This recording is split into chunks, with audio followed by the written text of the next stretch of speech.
Hey everyone, so 3 days to go, 3 more sleeps, and then you'll be lining up at the start line of the Two Oceans Marathon this year. And I know it's going to be a fantastic run. And one of the things that makes the difference between good and great runs is what you eat and drink during the run, as well as when you have woken up on the morning before. Now this is something that catches a lot of people out. I mean, even a few years ago I remember waking up and having a little bit too much dairy too close to the start line. And I promise you, if that happens, the stomach will be running faster than you are. So it's really important to get this right. And the analogy that I always use is that if you're driving from Johannesburg to Cape Town, what you want to do is fill up before you go, and that's the carbo loading and the pre-race meal the night before that we spoke about on Monday.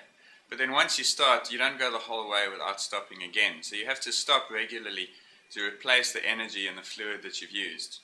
The question is, how do you do that? And also, when do you do it, and what do you do it with? And so I spoke again to Caroline Smith, who you met on Monday, and also in episode 4, and I put a couple of questions to her, and this is what she had to say.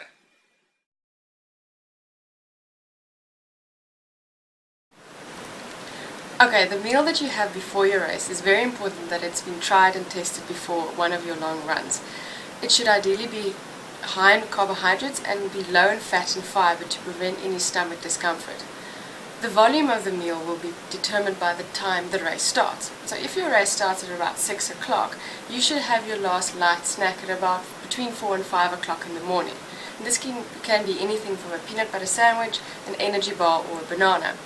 If you're one of those people that struggle with eating solid foods before a race or have a very low appetite, then you can try a liquid meal supplement or a carbohydrate drink.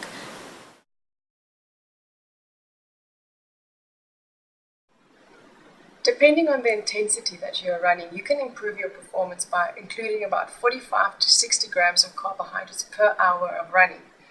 This might be difficult for you to achieve, so try to get in at least 30 grams of carbohydrates. This can be easily achieved by eating a handful of Jelly Babies or carbohydrate gel, or drinking 300 ml of Coke or 500 ml Powerade that will actually be available en route.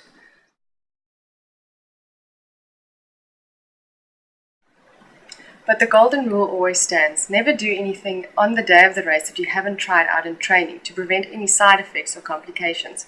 For example, if you're running the ultra marathon, you might want to vary your intake of salty foods and sweet foods, like for example baby boiled potatoes that would be available en route, just to manage your appetite throughout the race. And that is that as far as fuel and hydration go for the run. Again, the golden rule is stick to what you know. Colleen's given you what is the best advice, but if there are things there that you've always done that she didn't mention, or maybe even things that she said don't always work but they work for you, then rather go with that, because don't want to change anything at this late stage. Other than that, really all that's left to do is go and complete the race, whether it's the 21 or the 56. I'm sure that your training and your preparation has gone well and that you'll have a fantastic run.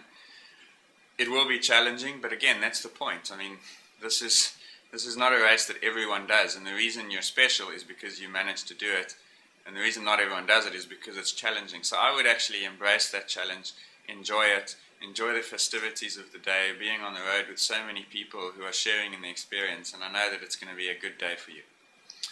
Thank you for your comments and questions and discussion in response to these videos. It's been really good to hear from you. I hope to see you all at the expo over the next few days. Again, pop in, I'm selling my book. And hopefully we'll be able to do it again next year. Until then, good luck on Saturday, have a wonderful run,